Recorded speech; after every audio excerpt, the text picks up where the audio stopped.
आत्महत्या झाली. जर तसं घरात तुमच्या कोणाच्या घडलं तुम्ही गप्प असणार आहेत का?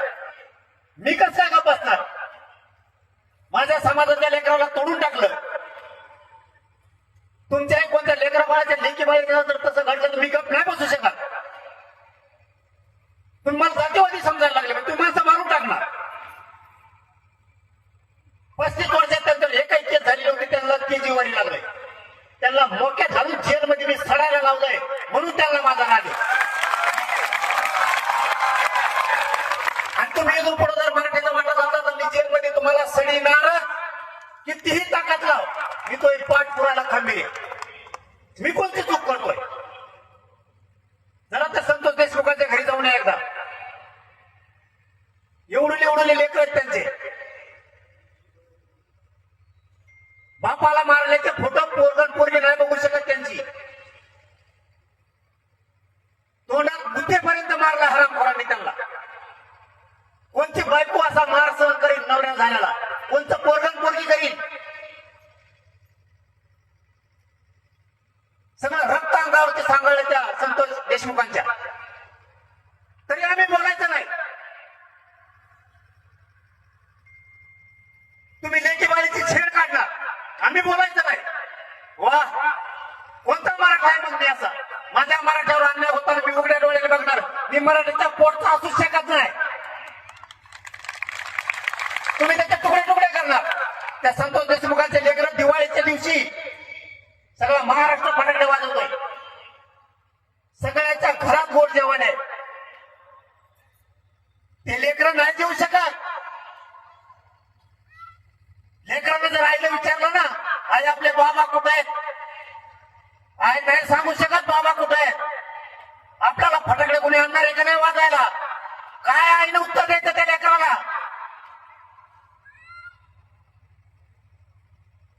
ते पोरगा पोरगी आणि त्यांची बायको एका कोपऱ्यात बसती, जनावरांसारखं ढसा वाटती. या हरामखोराला लाजा वाटल्या पाहिजेत. आणि आम्ही खून प्रकरण उचललं, तुम्ही आम्हाला झाटवादी म्हणता. त्या महादेव मुंड्यांचं सुद्धा ते मारून टाकला. अरे मांस नेता का कोणी कोणाचा मांस? यांनी त्या महादेव मुंड्याचा मांस तोडून नेला. इतकी क्रूर हत्या कसं जगायचं त्यांच्या पोरांनी? ती माऊली माझ्याकडे आली, तिने सांगितलं पाटील माझा नवरा करता गेलाय, कोणी नाही आमच्या मागं वावर नाही आम्हाला.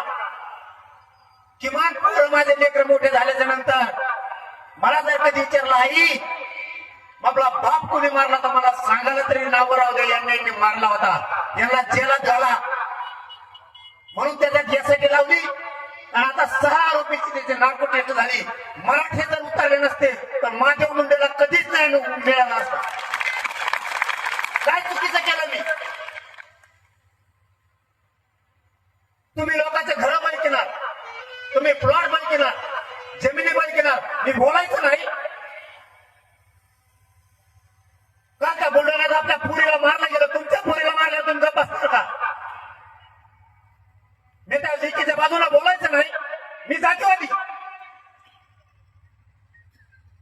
तुम्ही आमच्या अधिकाऱ्याला त्रास देणार खंडणीसाठी, पैशासाठी, वर्गणीसाठी.